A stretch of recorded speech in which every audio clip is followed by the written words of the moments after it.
Hello there, and welcome to Community Life. Here we talk with community experts about their life journeys and how they came into the community world. And today we have a conversation with Brian Oblinger, an almighty 1919th forum moderator, SVP of new products at Commsor, and the co-host of the In Before the Log podcast. So, hello, Brian. Hey, Yuri. Thanks for having me. Nice to see you here. And the first question is, recently you tweeted that 3.5 years ago, you and Jared made a deal to launch a photo of you into space. What conversation led you to this deal?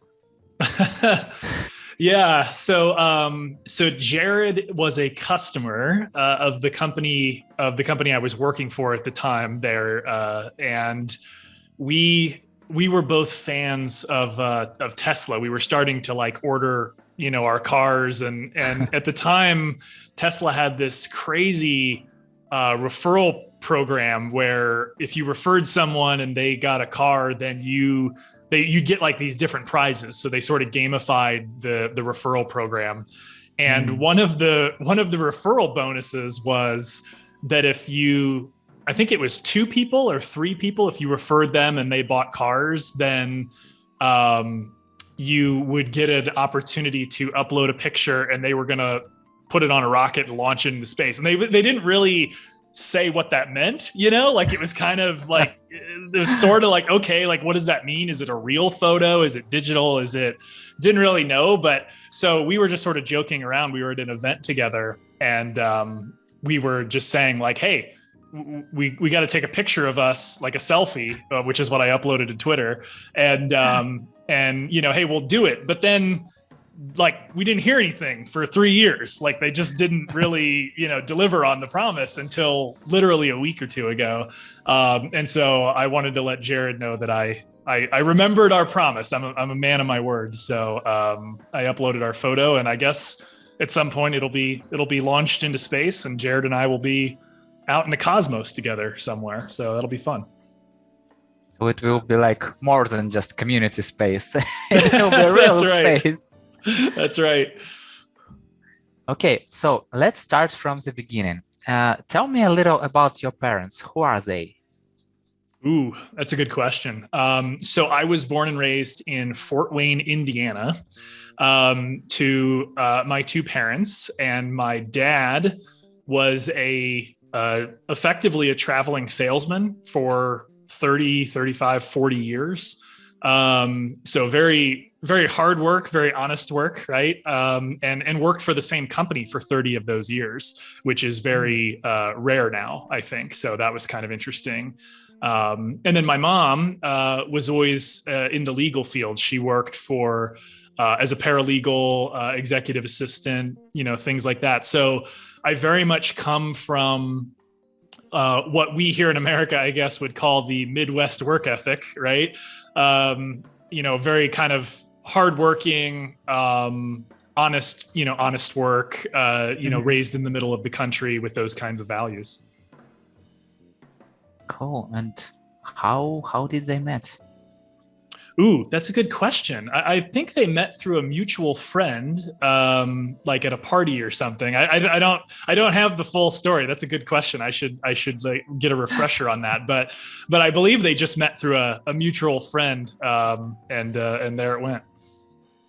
And what is your inner background from your parents? What do you mean by that? I mean, have you ever been in sales or in legal stuff? Oh, I see what you mean. No, I've never, I was never in any of the businesses really, except for one of my dad I'll talk about. But I didn't really follow in their footsteps as far as, professionally. I definitely followed in their footsteps in terms of personally, kind of how I, tend to conduct myself and my view of how to treat people and, how to work and things like that. The one business that I was kind of involved in and actually worked with my dad in for a little while was he had a side business where when he grew up, he was really into racing, auto racing. And so living in Indiana, of course, Indianapolis was like 2 hours away from where we lived. And then there was all these tracks in Michigan and Ohio and Illinois. So as soon as I was old enough, we would pile into the car every weekend and drive, several hours off to some track somewhere to watch NASCAR, IndyCar, IMSA races, pretty much anything. And the little side business that he had with another guy that he worked with was they were one of the first companies to ever rent scanners, like radios at the track with headsets, so people could listen to the drivers, right? Listen to the radio communication between the drivers and the pit and that kind of a thing.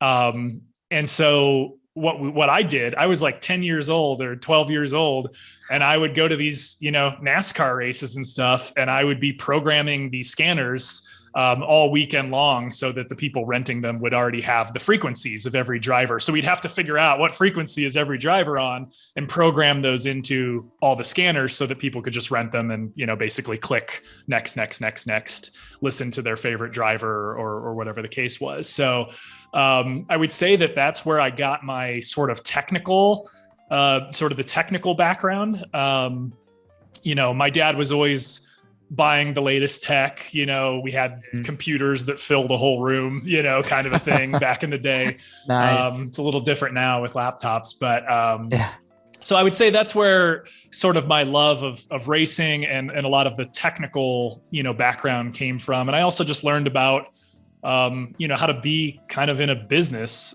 really, really early on there. How did you program those receivers? Really manually. I remember, I think now you probably just plug it into a computer and it, flashes the memory and you're done. But back then I sound so old now saying, back in my day, but you had to do it manually. So I remember there was like a method where you would say, there was like a memory button and then channels and then the frequency. So you would do like if I wanted to program, like, for example, channel 3, usually you would choose the channel number based on the car so that it was easy for people. Yeah. So for example, I guess in modern parlance, if it was Lewis Hamilton, you would say like memory 44, memory, and then you would type in the, it looks like an IP address, right? It's like 132.138. Whatever, and then save. And you had to do that over and over again for every driver, every frequency, every scanner. And there was hundreds of these, we would rent hundreds of these every weekend, right? So, and then what would happen is, so like on Friday or Saturday during practice or qualifying, they would be on one frequency. And then sometimes for whatever reason, because of interference or something, they change to another frequency. So Sunday morning, your hair would be on fire trying to like fix all of the scanners, right before the race. So yeah, that was a fun adventure. And where did you get those information about each driver's frequency? We had to find them. So typically you would have some idea about them from previous races. We would have the frequency list and a lot of them would stay on the same one for most of the season, but a lot of times we would do it at Friday practice. So the very first practice of the weekend, we would just basically be scanning through all channels, and then you would stumble across one and we would basically use binoculars to look in the pit wall and see who was talking, right? Like it was so like archaic. And then you'd like write it down, and then we basically would find them and then, make a list. So kind of crazy. It sounds like a real spy job, Yeah. Yes, that was my spy training, I guess, early on there. Do you remember any fun stories connected to those times? Oh my God, so many stories. Being like, I think there's two different levels of stories. There's like the racetrack stories, things that would happen at the track, and I'll give you one of those. And then there's just, you're in these different cities, so one weekend you're somewhere in Michigan, the next weekend you're in Tennessee, the next, so you learned a lot about different cultures and different cities, different places, different people, their accents, different words that they would use. You'd go to Georgia or something and you'd hear sort of the Southern, I'm fixing to do this, or I'm going to, cut on the air, these kinds of phrases. So I got an education really early about, just sort of the differences in America of like different places you would go and their cultures. I remember like one of the, kind of funny stories that was repeated over and over again was at the track. And if people that are listening to this go to races, they'll laugh when they hear this, because it's kind of, at the track, they have this like hierarchy of passes, right? You have the gold pass, the green pass, whatever. They're usually different colors, and that dictates obviously like, can I get into the pits? Can I go into the garage? Can I get behind the scenes? Like, where can I go based on my color, of my pass that I bought? And back then, the security was it's not like it is today, where it's very professional. And back then it was just like local guys they would hire, and give them a yellow coat and say like, you're security, don't let anybody into the garage if they don't have a green pass. And so my dad was like, just act like you know what you're doing. Like, even if you don't have the color pass, just walk with a purpose, walk like you know what you're doing and you've been there before and that you deserve to be there. And you'll see that like half the time you can just walk past these guys and they won't even, notice. And I'll tell you, he was right about that. Now, should we have been doing that? Is this a good story to tell? Probably not. But I suppose the statute of limitations has expired. But yeah, we used to get into all kinds of different places and do different things. And I think that's where, kind of tying it back to what I do today, we talk about, fake it till you make it. That was kind of the earliest version of that, I would say, for me. I guess now it works. Yes, totally the same. But we have more like passes, like chips and so on. But in general, so don't break any laws. I just want to say, I want to go on record. Sure. Don't break any laws, anyone. Be good. Be good out there. We will cut this part. Okay. Leave it in. It's more fun. Okay, so let's move to yourself. Tell me a little about your childhood. From what age do you remember yourself?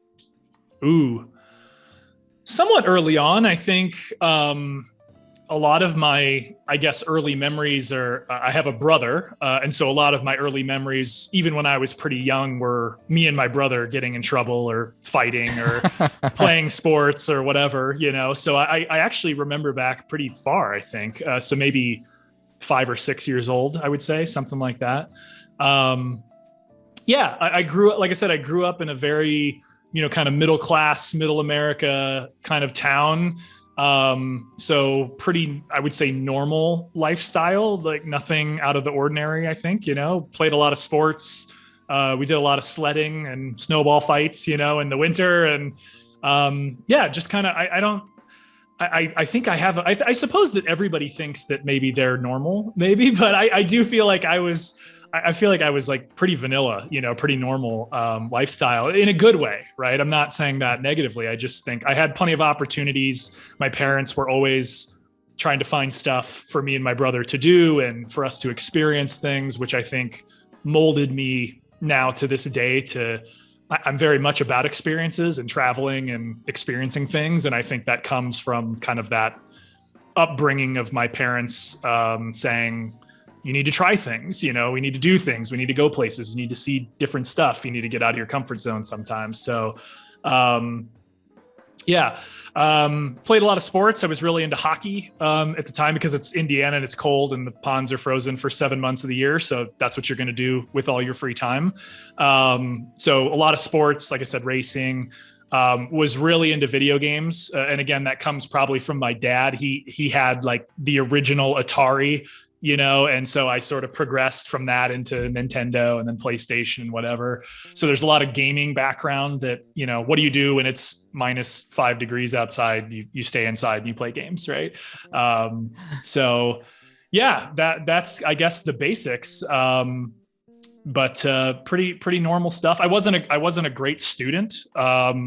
In fact, I think I was a pretty bad student for the first, like grades 0 through, I don't know, maybe 7 or 8. Like I just wasn't interested, I didn't really think it was important or interesting, or I suppose no kid really does at that age. But I'll tell you what kind of changed it for me. And this will be no surprise to anybody who knows me, but like science, like for the first, so I grew up going to Lutheran school.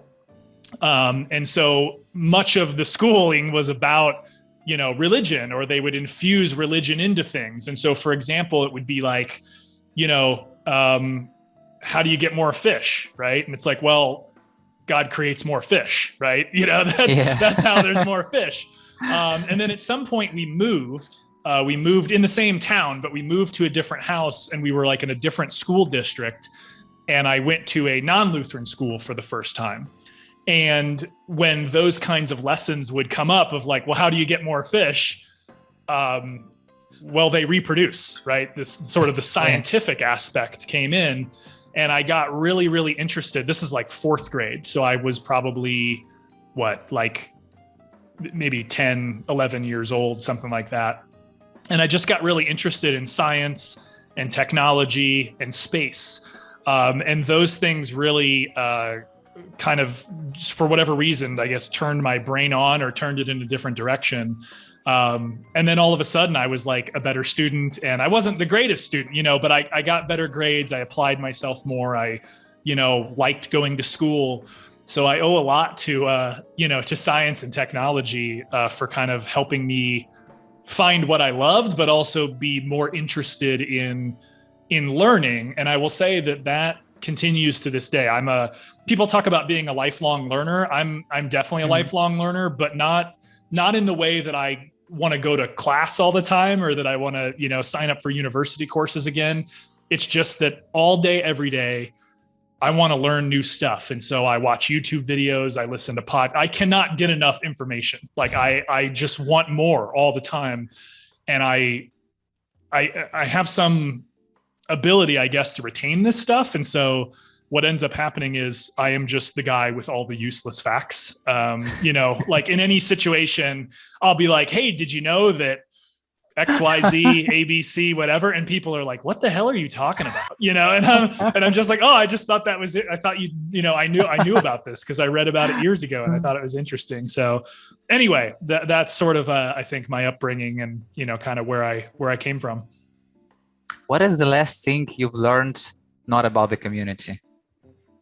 The last thing I learned, I'll tell you. So yesterday, here's my, learning. So usually what I'll do is when I eat lunch, I'll go to YouTube, and I like watching videos where people reverse engineer things. Now I'm not an engineer, right? And I don't claim to be, but I think it's fascinating watching videos where engineers talk about how things work and how they build things.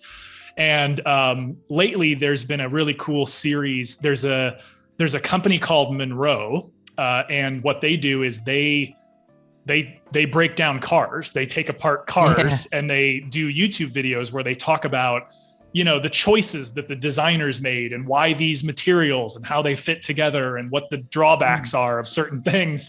And yesterday I watched a video where they took apart, there's a new electric car company called Rivian, and they took apart the dashboard of that car, and they were just talking about, they use this kind of wood, and like, here's why that's good. And here's some of the challenges, and here's the type of tooling you have to build to actually do that.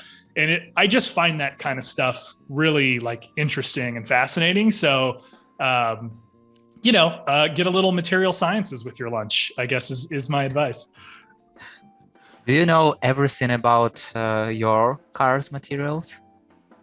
Oh, no, not to this level. I mean, I tend to research a lot. So like, it is true that like products that I own or things that I do, I tend to research them a lot. I don't know why. I guess that's just also part of the learning, So yeah, I probably know more than the average bear about these things, but I'm nowhere near what these engineers are talking about. And I can't imagine ever having that much knowledge, about everything. I would say I know a little bit about a lot of things, but what do I have deep knowledge in? There's probably 4 or 5 topics, like anybody, that they know a lot about a few things, right? Yeah. It will sound a little strange, but according to our conversation, but do you believe in God? It's a good question. So I personally, I think that because of that journey I told you about before, I have a hard time believing. It's not about wanting to or not. It's about like applying the scientific method for me. And so when I, exited the Lutheran school system and came to kind of public school, what we would call public school here in America, non-religious based school, when I learned about science and the scientific method and evidence-based, fact-based research, these kinds of things, it just made it hard for me to believe, because now what I would say is, now here's an interesting point, I guess, for the listeners. My wife is Catholic and has been Catholic her whole life, and she goes to church every single week. And people say, well, that's weird. How can you two be married, right? You have someone who either doesn't believe or has a hard time believing, and someone who very much believes and is very embedded in the Catholic culture. And I think what that means for me, and this actually ties back to what I was saying about traveling and experience, I recognize that just because I don't believe doesn't mean that other people shouldn't or that they can't, right? And I believe that people, if that's what you want to believe, and you find comfort and solace and meaning and belonging in that, then I think you should do that. I'm no one to tell anybody what they should think or feel or whatever. I think the application of those principles, politically and laws, that's a different thing. But as far as basic belief goes, I think everybody can believe what they want to believe. But myself, I struggle with that quite a bit, just because of the scientific, kind of background there. Yeah. Have you have hard conversations with your wife about this topic? Oh, all the time. Yeah, all the time. It comes up all the time. But I think we're both very open and respectful to each other's points of view. And I actually think that it's a good model, not that we're perfect or, that we've discovered some secret or whatever, but I think often our conversations around this would be a good model for how do you have a hard conversation with someone who believes the opposite of you without making it personal or attacking them, or, have a discourse with each other where the end goal should be that we both expand our understanding of each other or the topic, rather than it being me saying you're wrong or, whatever. Now, do we venture into those waters every once in a while? Sure. We're humans, of course we do. But I think at the end of the day, we're respectful enough of each other in those conversations that it doesn't, we're still married after all these years, so I haven't overstepped the line too much, I guess. We'll let her listen, and we'll see. We'll follow up with what she has to say about that. It's the best sign, of great relationships. You're still together after all of those conversations. For sure. Okay, can you tell me, please, one trouble story with your brother involved? Travel or trouble? Which one? Trouble stories. Trouble. Yeah. I mean, we were constant trouble. Yeah. I mean, we were brothers, we are brothers. And if we weren't getting in trouble, then I don't know. What kind of brothers we are. Yeah. Yeah, exactly. No. So my brother is, he's, I want to say 4 or 5 years older than me. A typical brother, like he was both a brother in the sense that he protected me and taught me things and included me in stuff that he was doing.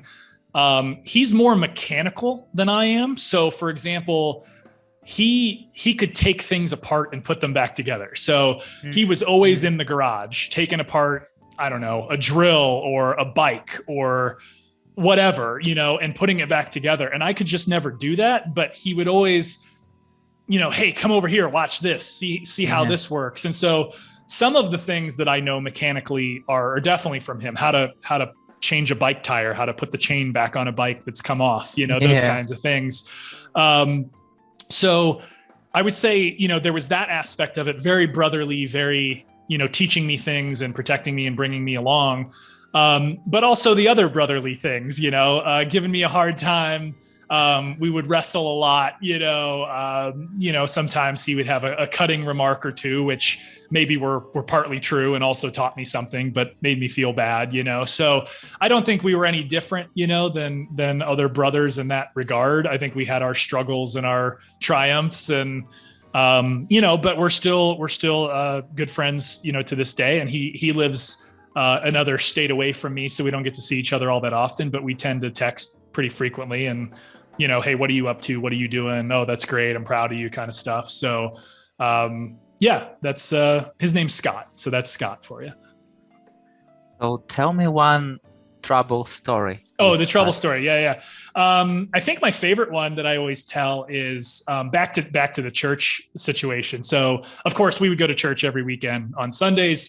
And my brother and I, as I said, we kind of just weren't all that interested. What we were interested in was giving each other a hard time. And so the story that we always tell is, we were just bickering and fighting. And we would always, my mom, to like kind of try to appease us a little bit, to keep us quiet, during the ceremonies would she'd give us they had the paper, the program for that day with the songs and, the passages and whatnot.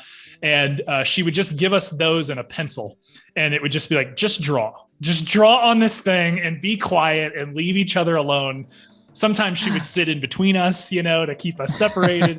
But I remember this one time where I remember this so vividly. We were, poking each other and elbowing each other and, drawing things on the paper, making fun of each other. And my mom was just like about to snap, right? Because she couldn't take it anymore. These two banshees, going off in the middle of church, and she's embarrassed, right? Because all these people are around and trying to keep us quiet. And this is so stupid, but I remember this, and maybe this will make people laugh. The final straw was the church that we went to was on a street called Crescent Avenue. And at this point we had built up, and she was just ready to snap. And for whatever reason, I just got this idea in my mind that on the bottom of the bulletin, it had the name of the church and the address. So it was like 123 South Crescent Avenue. And I took the pencil and I wrote the word roll after Crescent. So Crescent Roll Avenue. And I wrote it down and I showed it to Scott, and I think he just like laughed out loud, in the middle of like a very quiet point. And my mom just lost it, and she just like ripped us out of the pew, like dragging us down the aisle and put us in the car. And she said, "Don't you ever, do that again. Don't you ever embarrass me like that."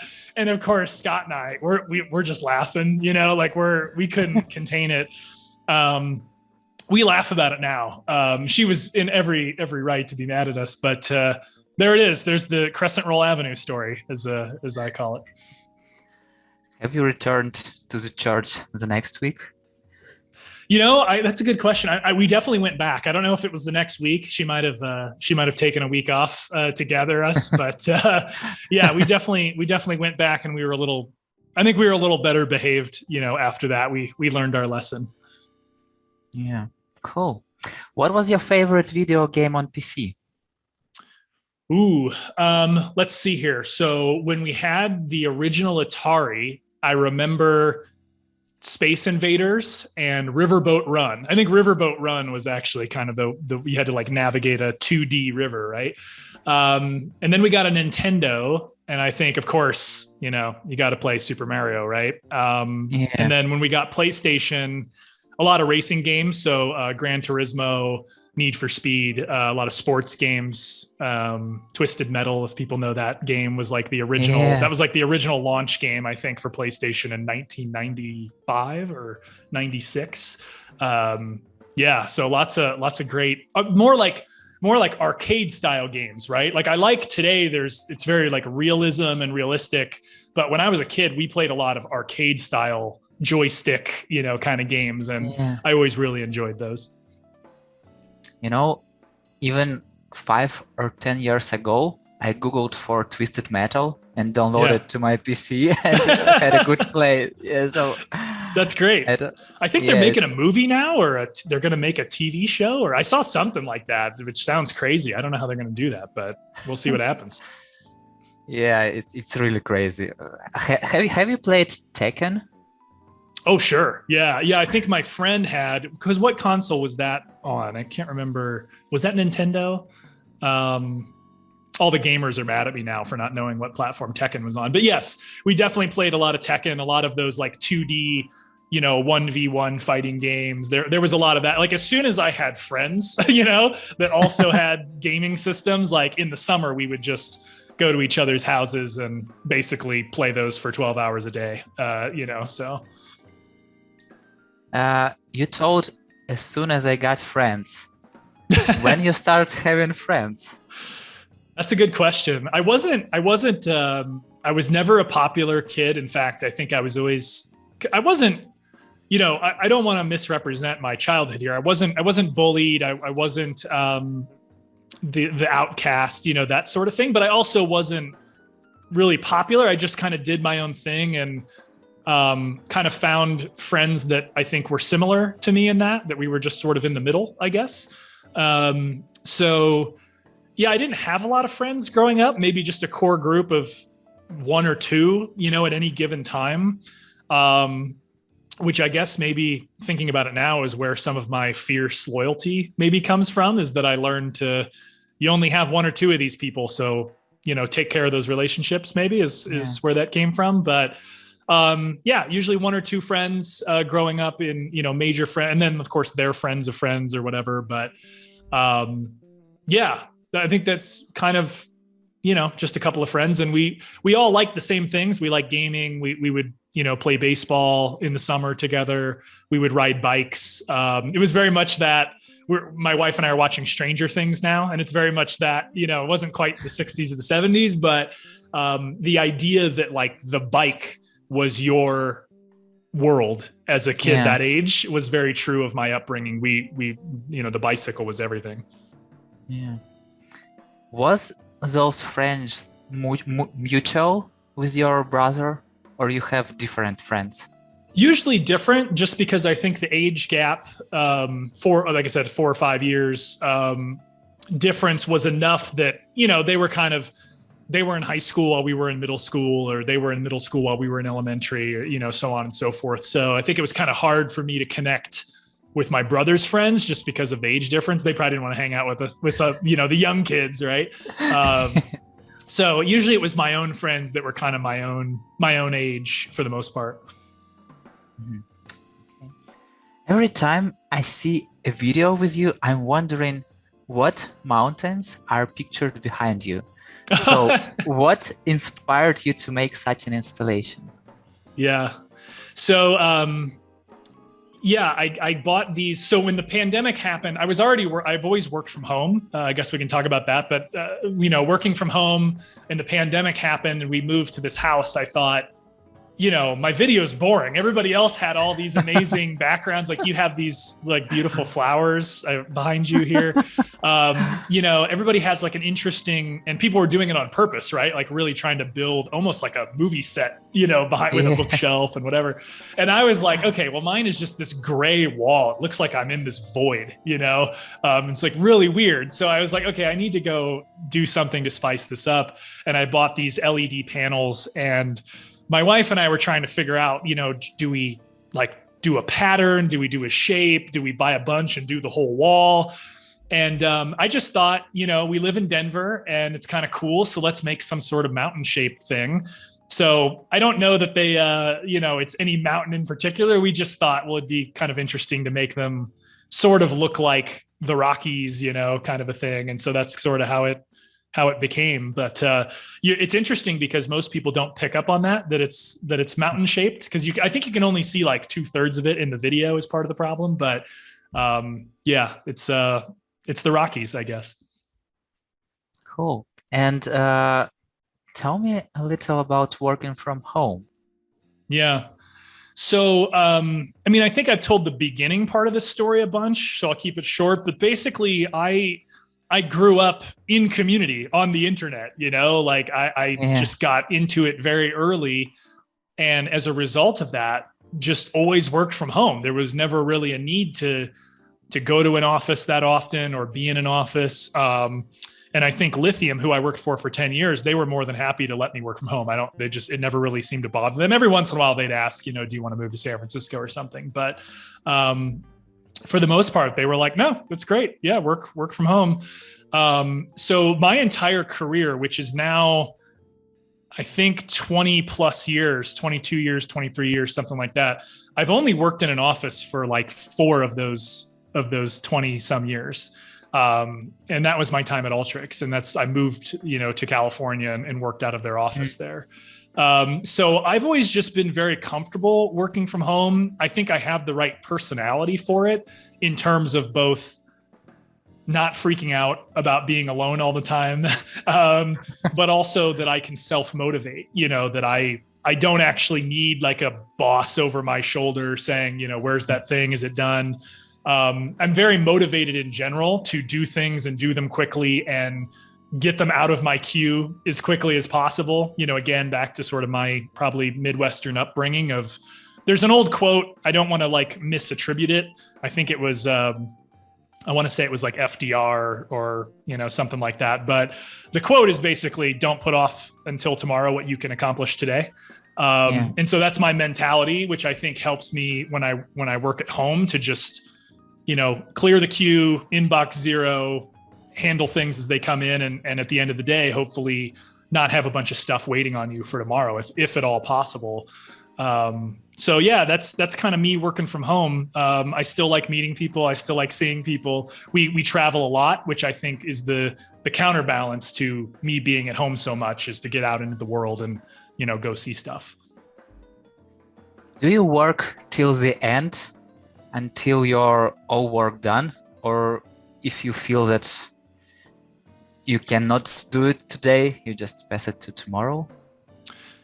Yeah, it depends on the situation and the task and, who's counting on me and scheduling and things. But my general work style is I want to work until it's done, but hopefully that's before 5 p.m. even, you know what I mean? Like I'm all about efficiency. Like people that know me know this, that I'm always thinking about how do I, whether it's my personal life or my professional life, how do I be better? How do I be faster, more efficient, more quality, whatever it is in my life. I'm always trying to figure out the shortest route to victory, Yeah. And so usually in any given day, what I try to do is work everything that's in front of me and everything that needs to be done. And if at all possible, finish it as quickly as possible. And what that usually means for me is I'll either be done sort of before the end of what people would say the workday is, or right about that time. And then I feel good going into the night to say, okay, now I can go make dinner. I can walk my dog. I can live my life, watch TV, whatever it is that we're going to do, without feeling that weight of, oh no, I didn't finish that thing. And it's waiting for me in the morning. And, sometimes it's unavoidable and it is what it is, but I'm more of a completionist, I guess, in that regard. Yeah. And what is one minus of working from home? Oh, there's a lot. I think it's funny because we often portray working from home as everything is wonderful and it's so great. And then the same is true of people who like offices, right? They're like, oh, you can't work from home. You got to work from the office because reasons A through Z. I think it's more about, does it suit your personal style? I think some of the negatives have been well documented in terms of it's hard to build cohesion sometimes with people if you have never met them in person before. I think the loneliness, it can be a real thing for some people. I think the being sedentary part of it is very real for a lot of people, like just sitting for so many hours, not having a boundary. If you don't happen to have a separate office, a lot of people I see on Zooms every day, they're in their kitchen or they're at their kitchen table or they're on the couch. And I feel like, oh, that's got to be hard, to not have a spatial boundary between, I work here, but I also sit here and watch TV at night, kind of, it's just, that seems, and there's been a bunch of research about that, about actually like when you walk through a doorway, your brain switches to like a different spatial concept. So I think there's a lot of things. I don't, I love working from home. I think it's great for me. And I think it's really positive for a lot of people. And I'm glad that the pandemic pushed us into more of it for more people, because I think it's more equitable and just in general better for a lot of people's mental health. But at the same time, I think we have to be realistic about it's not all perfect either. There's some middle ground, probably, hybrid kind of a thing for most people that's going to work. Yeah. I noticed a dog house in the corner of your office. So tell me more about your coworker. Yes, the best coworker ever. So one of the things I should say, when I was growing up, we never had a dog. We always had cats and rabbits as pets. And part of that was because I was afraid of dogs. My neighbor, from a very early age, one of my neighbors, we didn't have fences between our yards. They were just open yards, right? And my neighbor had a dog, and I think it was like a little Jack Russell Terrier, cute little, black and white spotted dog. And I didn't understand as a young person that if you run, the dog will chase you because they think they're playing, right? But I just didn't get that. And so I would run from this dog and it would chase me, and it kind of terrorized me as a kid. And so we just never had a dog because I was generally kind of afraid of them. And probably a few other reasons. But when I got older, so like around I wasn't afraid of them, as a kind of more young adult, but I just still wasn't around dogs all that often. And then when I met my wife, dogs are her world. And always have been. She had dogs growing up, and it's just a huge part of her life, right? And so she kind of brought me into that, and I have really become one of those people. Like I am a dog nut for sure now. So when we got married, it was like, hey, we have to have dogs. We're going to get dogs. We're going to rescue dogs. We're going to have all the dogs.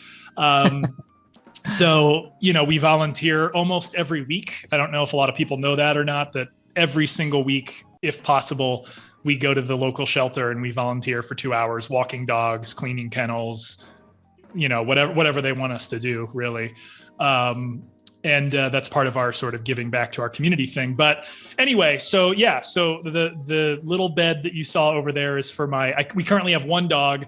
She's a little Chihuahua. Her name is Bella, and she is going to be 13 years old in October. So she's getting a little older, but she's like a forever puppy. And she's funny, man. She's got a great energy and a personality as most small dogs do. So. Yeah, and forever puppy. Yeah. Yeah. I totally get it. Do you get mad at other dog walkers because their dog is excited to see yours and barks?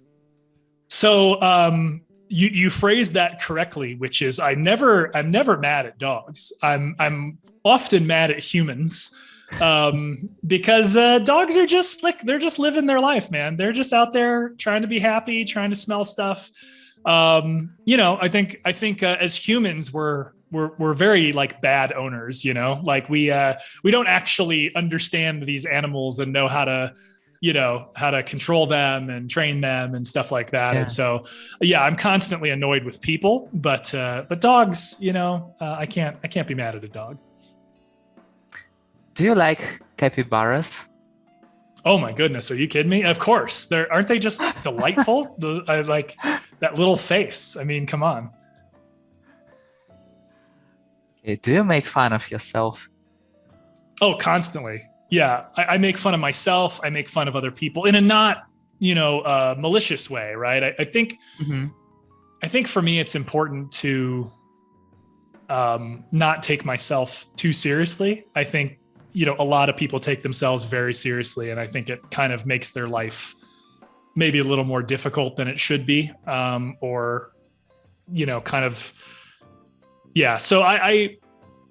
I've always been a person who falls back on humor in general, as you can tell throughout this whole podcast and anything else that I do. I think we need to make fun of ourselves. I think we need to acknowledge our shortcomings, even if it's through humor. And, I think it's one of the ways that I show love to people, actually, is if I'm not giving you a hard time or, poking fun at you in some way, then maybe I don't like you. You know what I mean? Like, because everybody that I like and love, I find ways of, giving them the business a little bit. And so it's just sort of the way that I show that I care. And, I think laughter is like, they say laughter is the best medicine. I think there's an appropriate time for it. Obviously, there's a lot of situations where it's not the right thing. And I've run afoul of that, of course, in my life. But I think for a lot of people, laughing a lot is a good way to sort of keep yourself centered and have a good positive attitude and not get too. The world sucks, as you know. I mean, look at where you're at, right? No one more than you knows the world is hard, and there's a lot of really hard things. And I think it behooves us to laugh every once in a while. Because otherwise the weight of that, I think, will just, crush a person. But laugh, it can help you in any situation. So currently, even though we have a war, we laugh a lot because it what helps. Yeah. So, yeah. Once you wrote that your food was eaten by a delivery guy. How many times has that happened to you? Wow, you really went back in the archives here. This is wonderful. I commend you for your research. So yeah, that story was. So there's all these food delivery services here, and I don't, for whatever reason, I don't really use them. I know a lot of people do. Grubhub and Uber Eats and these kinds of deals. And one day my wife and I, we were really tired, and it's like, we just need to, we were so hungry. We didn't have any food. So we ordered can't remember. We ordered, I think, from a vegan burger place, actually, that we like, that's local here. And after a while, it was like an hour or something. And I'm like, where's this delivery? And I checked the app, and on the app, they had the thing where you could see where the driver was, right? Like the GPS location. And they were sitting in a parking lot, like two blocks away from the restaurant, which is like way far away from us. And I'm like, what are they doing? They're just sitting in this parking lot with our order. And then after like 20 minutes, it just was like, your order's complete. It's been delivered. And of course it wasn't. So I'm assuming that, look, they were hungry and they wanted to try a vegan cheeseburger, and, I can't be mad at them. I guess they had to get maybe they needed it more than I did, and, whatever. So we rectified that with the company, but that was fun times. Yeah. Almost 2 years ago, you made a post that you and your wife became ill and you were afraid about the COVID, and you write, what if my wife dies? What if I die? What did you feel at that moment?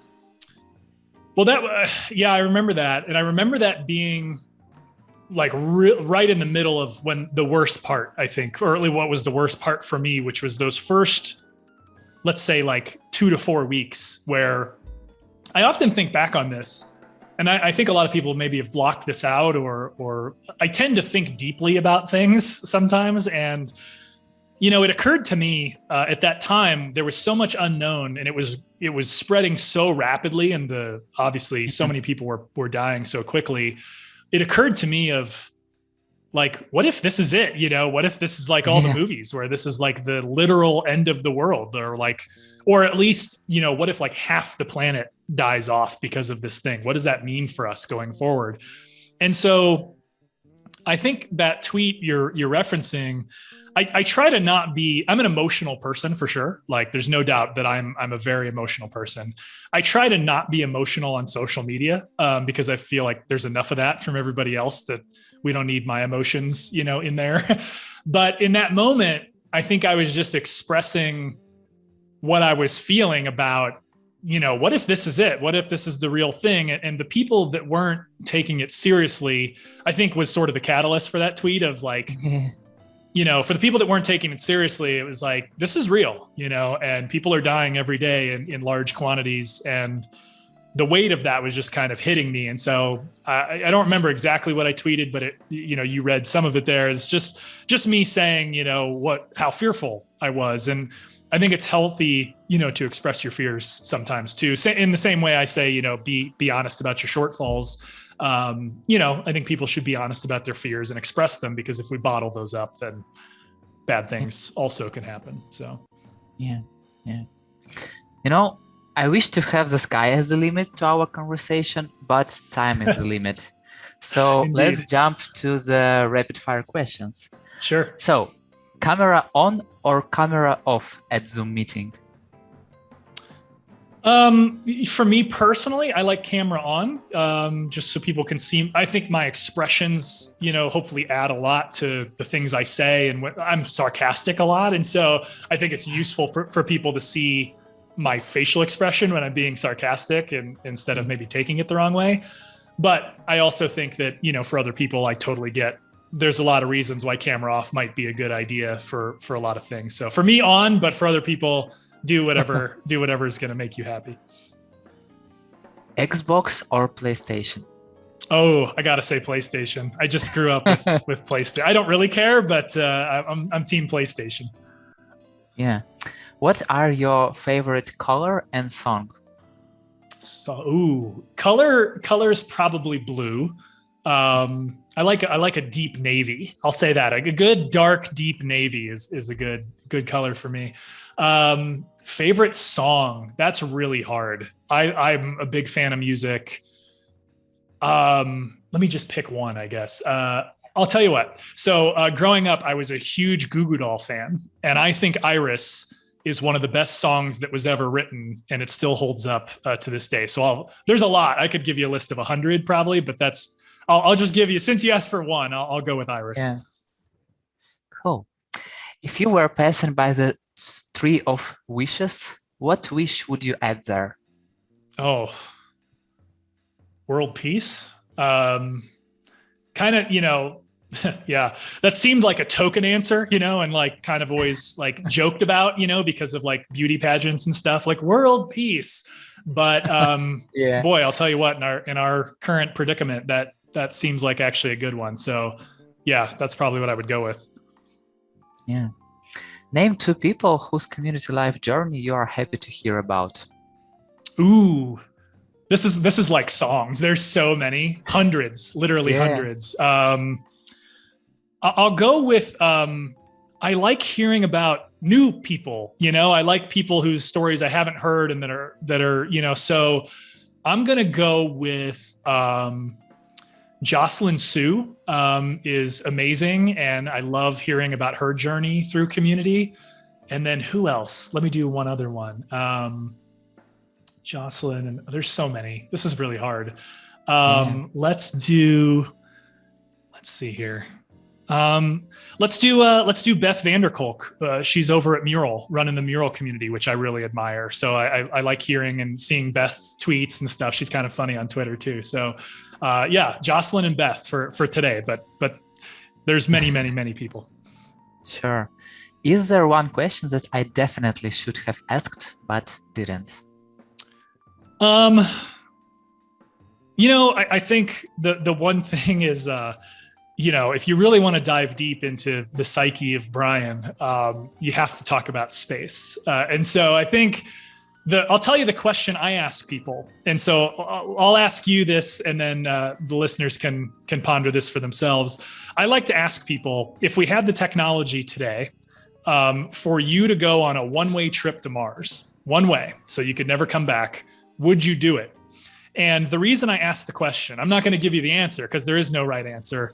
The reason I asked the question is because you learn a lot about people based on how they answer that question. Because some people will say, oh, no, I could never do that because of my family, right? So you learn about their family.